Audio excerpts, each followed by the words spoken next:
Walk through a modern city long enough and you'll notice something you weren't supposed to notice. Something subtle but unsettling. The softness is disappearing. The colors are fading. Femininity, once effortless and radiant, now feels like a rare artifact buried under layers of denim, dark fabric, and armor disguised as fashion. You see women moving with a kind of guarded tension, like they expect the world to strike first. And the strangest part isn't that dresses are rare. It's that when a woman finally wears one, it feels almost shocking, almost rebellious.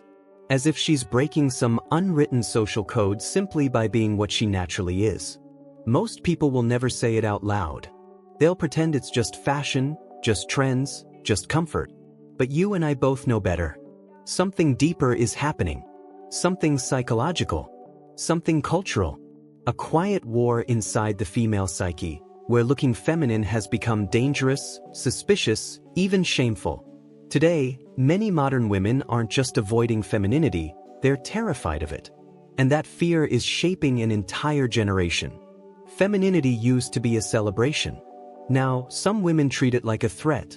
They hide their curves beneath oversized hoodies. They trade soft silhouettes for hard edges. They replace warm tones with the cold steel of blacks and grays.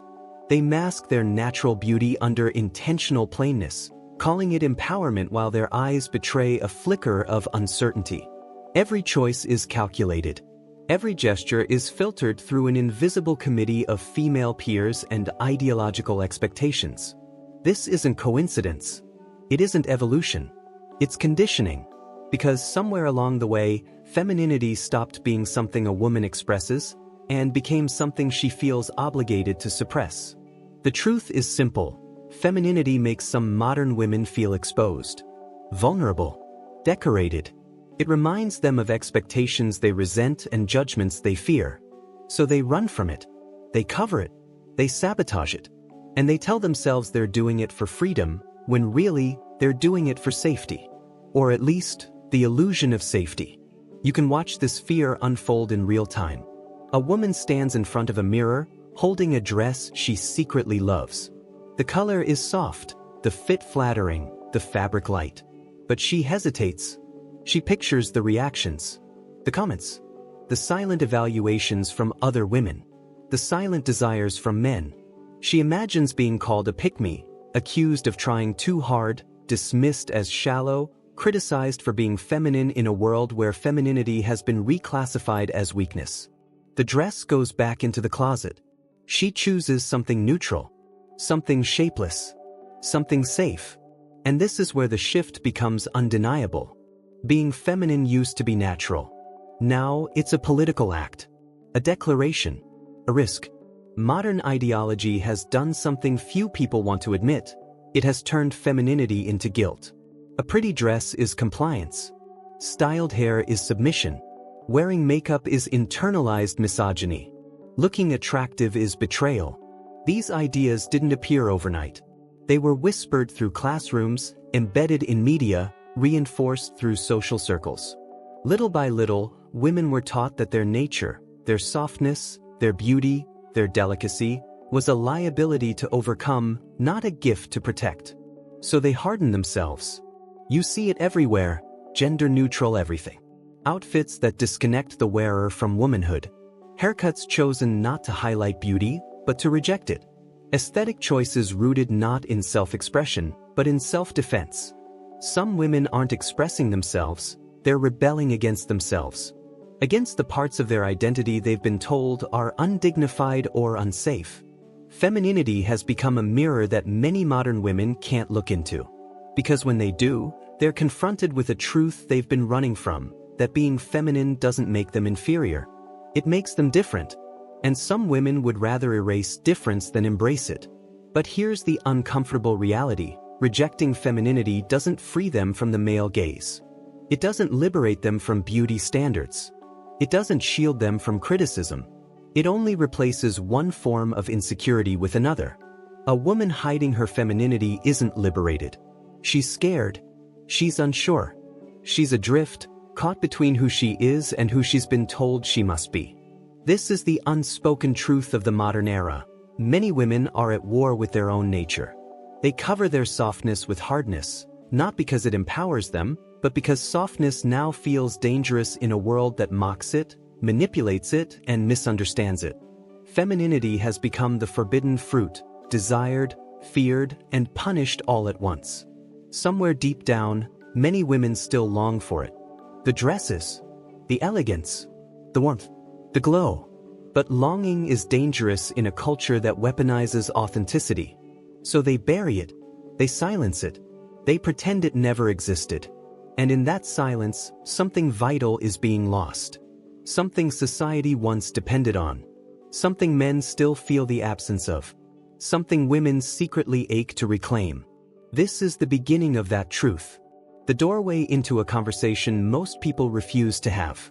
Why modern women fear looking feminine, and what that fear is doing to all of us. You can always trace a cultural collapse through the small changes first. The quiet transformations. The ones that happen in bedrooms, in friend groups, in mirrors. And nothing reveals the modern fear of femininity more clearly than the stories I've watched unfold in real people's lives. Stories that don't make headlines, but shape the psychology of an entire generation. I remember a client telling me about his girlfriend, a woman he described as sunlight in human form when they first met.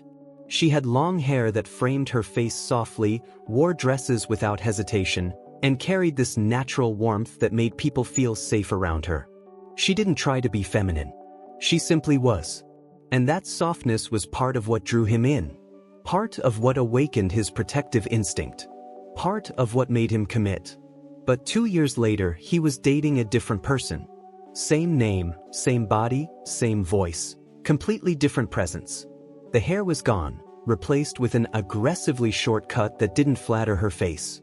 The dresses were buried under combat boots, oversized jackets, and clothes 3 sizes too big. The warmth had evaporated into a hardened defensiveness. Every conversation turned into a debate. Every opinion sounded like a manifesto. Every smile became rare. She kept saying she was finding herself. But she wasn't finding anything. She was running from the softness she now believed was weakness. Someone convinced her that femininity made her small, and she overcorrected until she became unrecognizable even to herself. He told me it felt like watching someone slowly dim their own light. Not because they hated the world, but because they thought the world hated who they naturally were. This story isn't an exception. I've watched the same transformation happen again and again, especially in groups of women. A new girl joins the friend circle, beautiful, feminine, glowing without trying. At first, the group loves her, compliments her, encourages her. Then something shifts. The subtle jealousy begins. The quiet comments. The passive-aggressive jokes disguised as girl talk. You don't have to dress up for everything. You're giving pick-me vibes. You're buying into male beauty standards. You're too feminine. It's internalized patriarchy. The pressure is never loud, but it's relentless. And within months, the glow fades. She starts dressing more practically. She stops doing her hair. She gains a little weight. She dulls herself just enough to blend in. Because that's the rule. Don't stand out. Don't threaten. Don't be the woman other women feel insecure around. It's crabs in a bucket disguised as empowerment. Another woman I knew had a similar story. Naturally stunning, with a kind of effortless beauty that made strangers turn their heads. Instead of celebrating it, her female peers targeted her. Not physically, psychologically. They pressured her into cutting her hair. They influenced her into gaining weight, to stop caring about the male gaze. They criticized her for wearing makeup. They told her prettiness was shallow and femininity was outdated. She didn't lose her femininity by accident. She surrendered it to maintain peace within her tribe. And once it was gone, once she dulled herself to match them, they finally accepted her. That was the price. This policing of femininity from other women is something almost no one talks about. Because it ruins the narrative that women only police themselves for men. In reality, women police femininity far more viciously for each other. Men don't tell women to stop being beautiful, but women will tear each other down for it in the name of ideology, jealousy, or emotional survival. I've watched women vandalize their own beauty out of ideological loyalty. They call it expression, but it looks like protest. Tattoos covering naturally flawless skin, piercings interrupting facial harmony, hair cut or dyed in ways that erase softness rather than enhance it. It's rebellion aimed at an enemy that doesn't actually exist. They aren't fighting patriarchy, they're fighting vulnerability. They're fighting the parts of themselves they were taught to reject. One woman told me, "If I don't look feminine, men can't objectify me." But she didn't look liberated. She looked exhausted, drained, detached from her own identity. Because femininity isn't just an aesthetic. It's a relationship with one's own nature. It's an acceptance of softness, beauty, warmth, elegance, the qualities that ignite a different kind of power. And for some women, that power feels too dangerous to hold. The insecurity runs deeper than most realize. Many women reject femininity not because they hate it, but because they fear they can't live up to it. If you can't embody the ideal, it feels easier to destroy the ideal. If you can't be the princess, burn the castle. If you can't be the beauty, make beauty meaningless. And so they attack what they secretly envy. These stories aren't about clothing or hair. They're about identity. They're about internal conflict. They're about women caught between who they naturally are and who the modern world expects them to be. A woman embracing femininity isn't just making a fashion choice. She's making a psychological declaration, one that comes with pressure, judgment, and consequences. And many simply fold under it. This is where the fear comes from. And this is why femininity feels rare today. It hasn't disappeared. It's been suppressed, diluted, buried under layers of armor that women were told would make them strong. But armor doesn't make you strong. It just makes you harder to touch. And some women would rather be untouchable than be seen. There's a moment, a quiet, heartbreaking moment, when you look at a woman who has stripped herself of femininity, and you can almost see the exact second she decided softness was no longer safe. There's a hardness in her eyes, a tension in her shoulders, a shield in her tone. And what she tells the world is strength is often nothing more than accumulated pain hardened into personality. Because femininity isn't just disappearing by accident. It's being abandoned out of fear, out of hurt, out of a belief that softness invites suffering. You can feel this in the way some modern women carry themselves. They walk like they're bracing for impact. They talk like someone who's been betrayed one too many times. They dress like warriors in an emotional battlefield they never learned to leave. And beneath all the noise, beneath the combat boots and the monotone clothes and the sharp edges, there's usually a story no one asked about. A man who mistreated her. A father who wasn't present. A friend group that punished beauty. A culture that mocked innocence. A world that taught her that vulnerability is a liability. So she adapts. She evolves. She calls it empowerment, but it's really armor. And the tragedy is that the armor doesn't just keep out danger, it keeps out love. Femininity requires openness. It requires receptivity. It requires trust. It requires the willingness to be seen. But some women have been so hurt, so misled, so hardened, that being seen feels like exposure. Being beautiful feels like risk. Being gentle feels like self-betrayal. So they choose hardness instead. Hard voices, hard faces, hard clothes, hard energy. They don't realize that masculinity is not their natural shield, it's their final surrender. Because when a woman embraces hardness, she's not rising. She's collapsing into a version of herself built around defense, not desire. This is why so many modern women mistake anger for strength. They believe that volume equals power, that aggression equals independence, that emotional detachment equals wisdom, that cynicism equals protection. They confuse being unapproachable with being secure.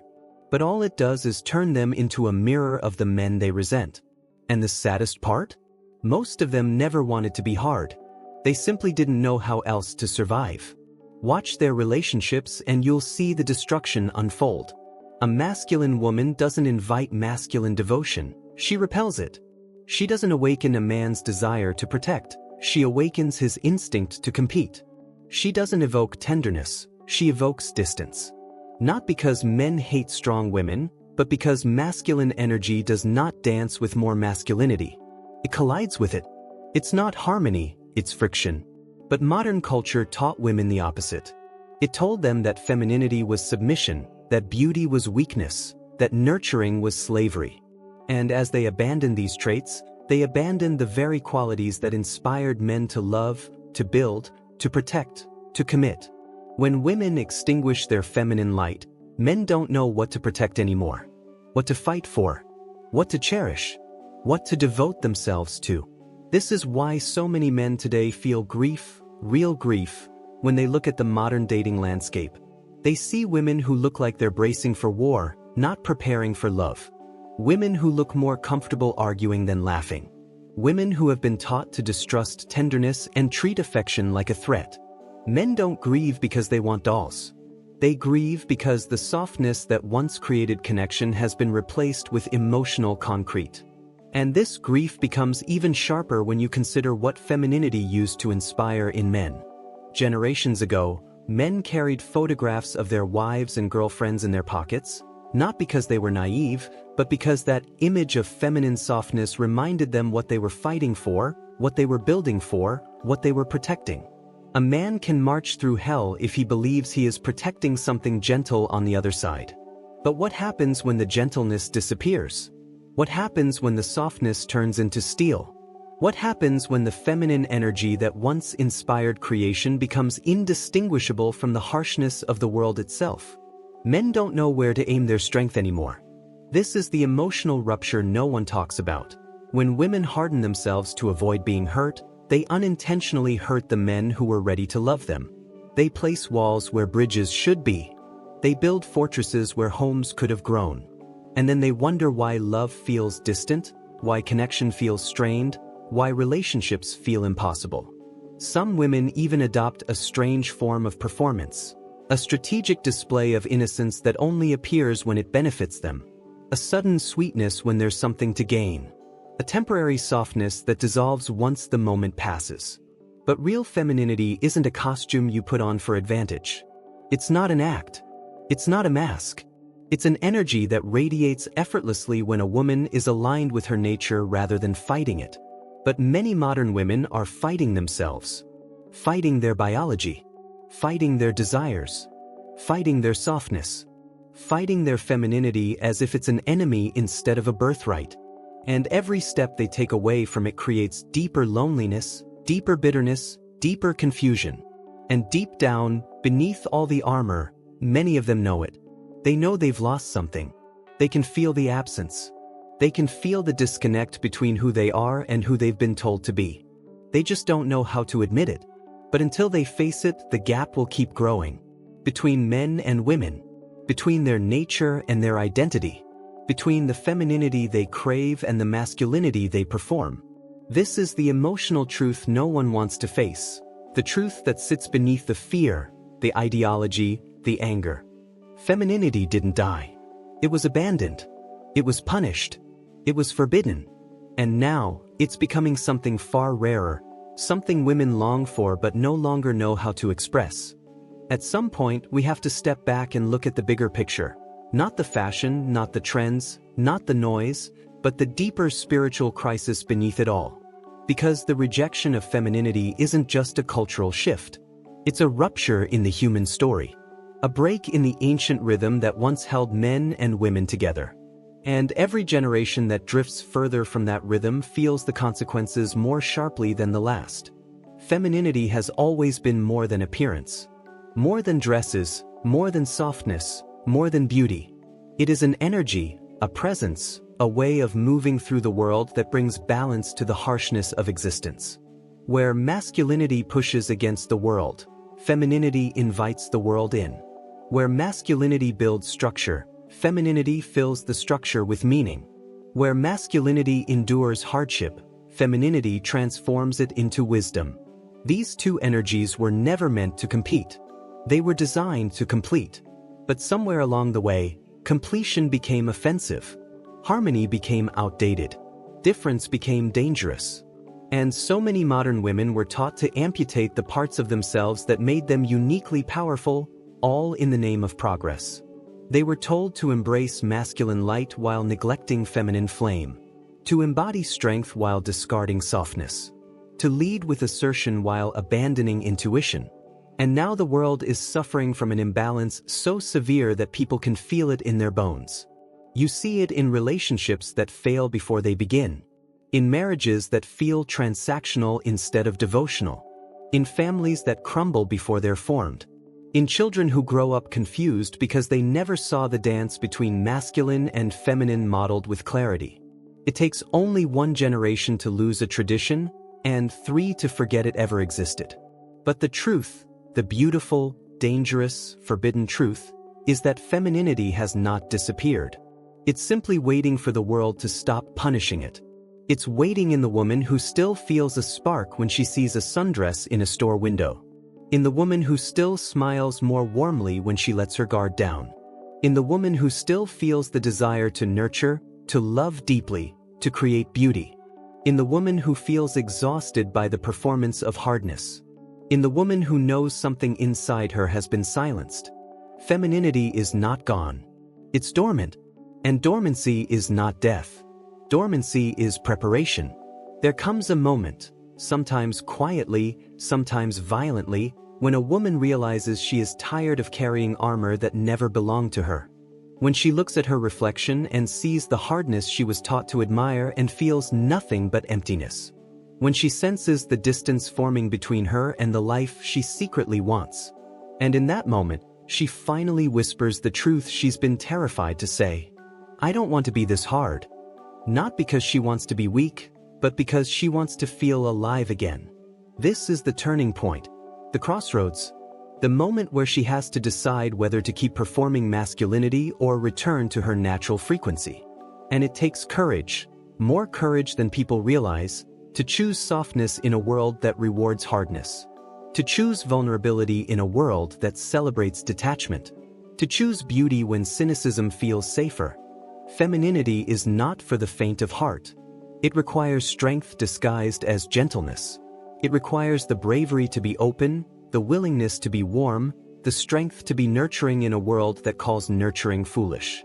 It requires resilience deeper than steel, because femininity bends without breaking. It softens without collapsing.